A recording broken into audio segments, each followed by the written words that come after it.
want us to understand, okay, it's 2024. Yes. We're having this conversation in Kenya. Yes. What's the opportunity for Kenya? What does government need to be thinking? What does corporate Kenya need to be thinking? What do individuals need to be thinking?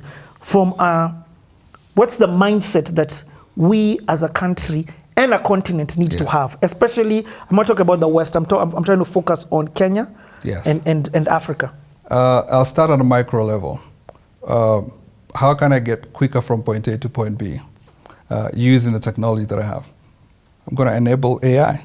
So a lot of these tools have AI. Siri, for example, is going to be faster and more clever than it is. So how do I enable technologies within my ecosystem to make my work a little bit easier?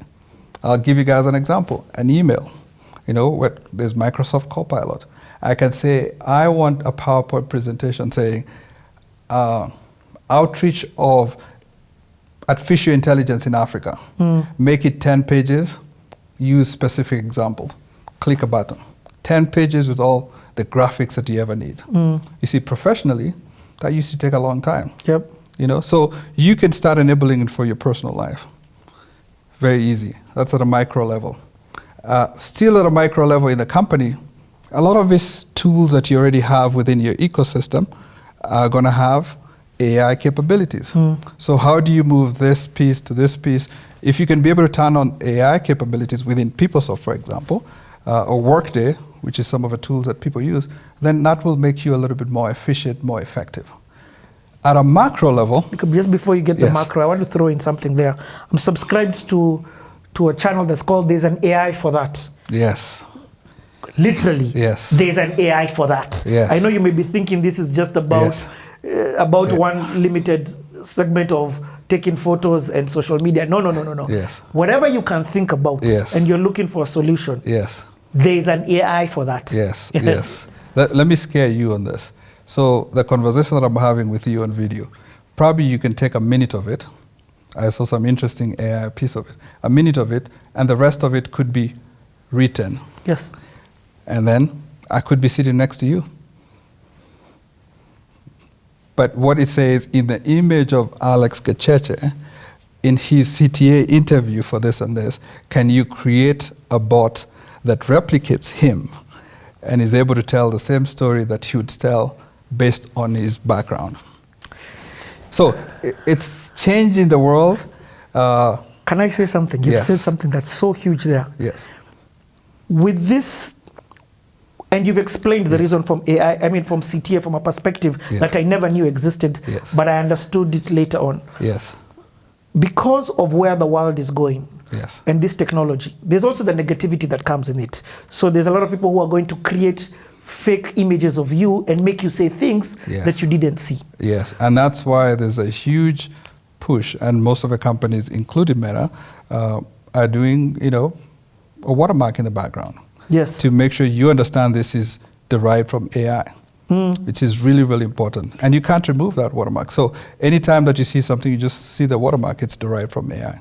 It's really, really important for us to be able to do that. On YouTube, in fact, now the option of clicking that this is a regenerated video is a must. But again, the reason why suddenly the emergence of the different things, the negativity that's going to happen from this, because some people it is for good, some people it just happens, whatever. Yes. But it suddenly brought such value to CTA because people will now know the authentic source, the true Wikipedia version of Alex's story can be found on a platform called CTA. There we know the authentic source of that story is. So to fact check this content, go and truly watch it on that. And that suddenly adds value to this platform. Yes, I agree. Macro. I'll go to the macro side. Whenever you have new technologies, you want to make sure at least you have the right level of guardrails to make sure the negativity doesn't happen or negative use of a technology doesn't happen. So there are common sense laws and regs that you can enact, similar to what other countries have been able to enact. So what that does is that in this environment, you can not have deep fakes.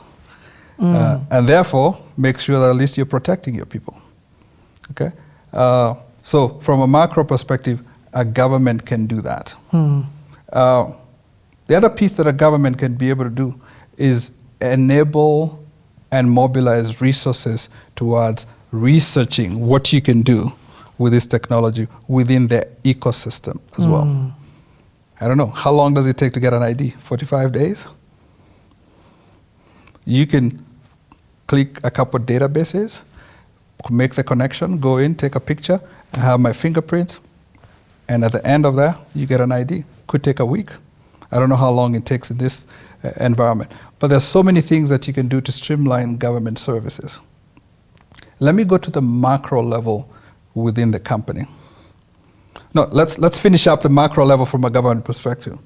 There's a concept of incentivizing new technologies that are coming into the ecosystem. Hey, how can they incentivize this? How can it be less tax on this type of new technologies because they're enabling efficiencies? And that's where the companies come in. If I'm investing in SAP implementation that costs 100 million, maybe part of our 20 million of it is tax. Can we make sure that at least we're incentivizing that to say, hey, can we take that down? So long as it has the tenets of what the new technology and AI is. So there are ways that you can be able to measure success from that. So there are many things that you can be able to. Let's look at a macro level from a company perspective. This thing is coming. We have a lot of people who are using ChatGPT to do certain things. What you do is that you want to develop a program of responsible AI use within the company. Say, hey, here is a playground for you guys to do. This is what you can do. This is what you can't do with AI. Because the fact that you say, hey, we're going to shut it down, folks have it on their pockets. Yep. So you tell me I'm not going to shut it down, they're going to type up the same information on their pockets. I'm not saying everyone would do that, but there's a percentage that will do that and then share the confidential information out. But what you do is that you come up with policies driven for specific strategy at a company level to enable that. But just step it back a little bit and say we don't use ChatGPT in the company.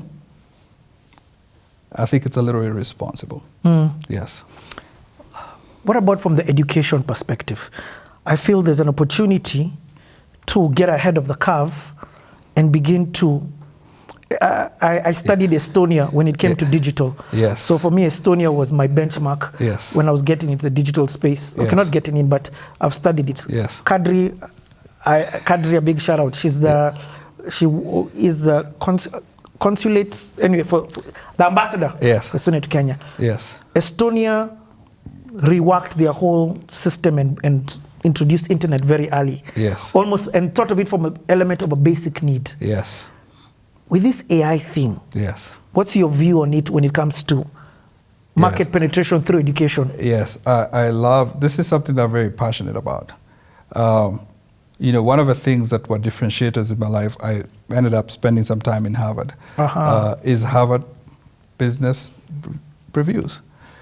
Is where you have a use case that's presented and you have different ways of solving it. And you'd bring a group of people to work through it.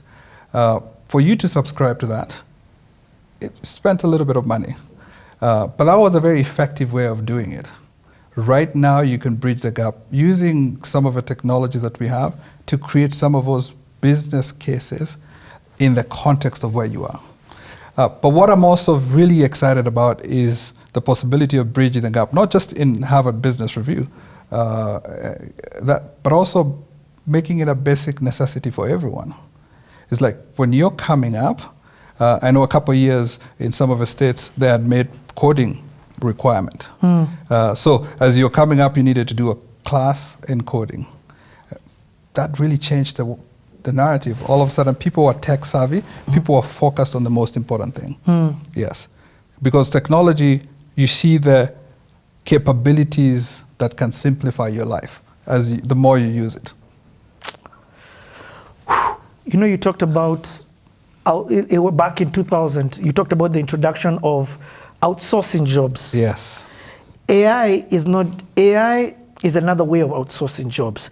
Why don't we get ahead of the curve and be the pioneers also in creating new AI technology as a country? Is that a possibility? Has the playing field been leveled to the point where this market, people are able to do that?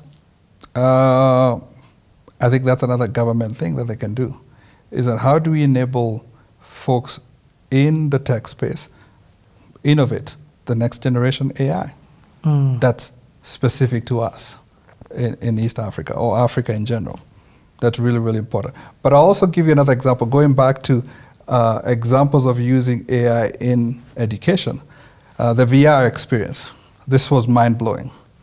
So I forget where the folks are, but they are wearing the AR glasses, and they have someone who's helping them go through surgery. Ooh. So John Hopkins has all these top scientists and all these doctors that are doing surgery. And what they're doing is that they're using new technology to be able to do that. But what happens is that someone in the developing world, I think it was the Philippines, they're wearing these AR glasses and it feels very immersive. So in this case, when you're wearing this, you can feel immersive, so you can see the person showing you how to do it. And with this pass-through, you can be able to actually see the person that you're operating on. Wow. It is life-changing. Think about your case in terms of an emergency situation. I'm climbing Mount Kenya.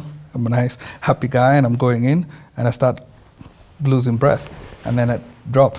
And you're like, what do you do in that case? You could have smart glasses and ask you the question to be able to do that. But think about the technology of a future that's going to give you the context and show you you're talking to someone who's seeing what you're doing at that moment in time. You know, and how much you can change the world with that.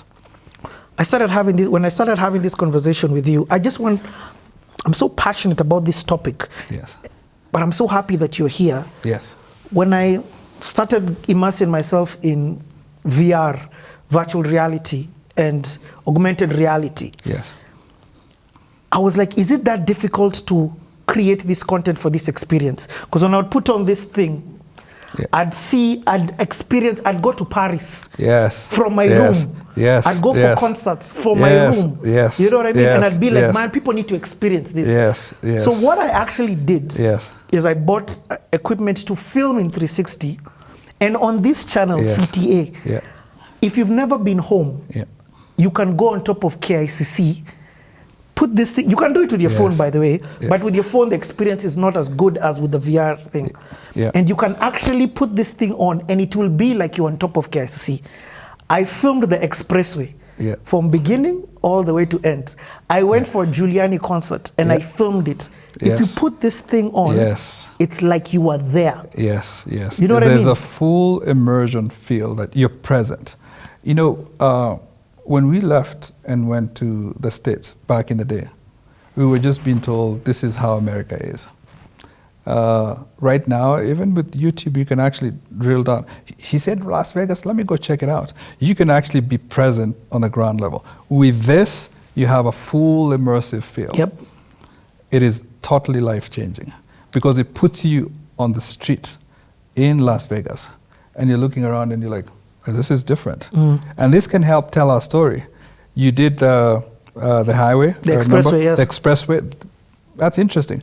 So give it to a group of kids in, elementary or middle school in America somewhere where they never learn about Africa. It's like, there are roads there? I'm just exaggerating. But at the same time is that it's a totally different feel. I went to, it's called the Sphere in Las Vegas. Ooh. And the Sphere in Las Vegas, it's a full immersive feel, similar to the way you have with the VR or, mixed reality headsets. But I felt like I was in there. From a cinematic perspective, yes, it's like you're in the cinema that is... Yes, there's an elephant coming to... I was like, oh, this is very different. So technology is changing in terms of just how expressive it's going to be, how realistic it's going to be.